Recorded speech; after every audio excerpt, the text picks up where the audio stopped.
Presyo sa isda sa Carbon Public Market syuddan sa Sugbo ni Saka tungod kuno sa nihit nga supply. Apil sa ni Saka ang presyo sa mga ubang utanon apan lamas ni barato. Ano ang report? Sa stall ni Florabel Amagos sa Mercados Carbon, nakadisplay ang kaniyang klase sa isda.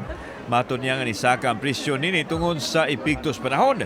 Maong nihit usab ang supply. 20 ngadto sa 30 pesos ang aumento depende sa klase sa isda. Ang budburon, tag 220 pesos ang kada kilo. Tamarong, 240 pesos. Ang duhaw, 250 pesos. Tikab, 200 pesos. Bilong-bilong, 200 pesos. Bulinaw, 120 pesos.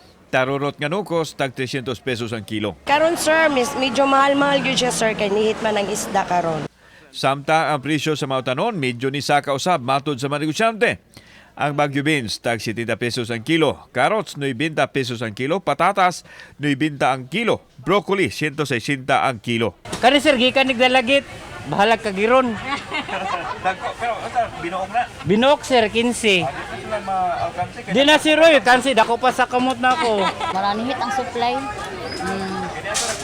Samtang ang mga lamas ni Ubo Sinoon ang presyo sama sa siling espada, 100 pesos ang kilo, gikan sa 130 pesos. Sibuyas dahunan, 80 pesos, gikan sa 140 pesos. Sibuyas Bombay, tag 150 pesos ang kilo. Ni barato ato mga lamas ron sir kay kanang maragdagan tagabot.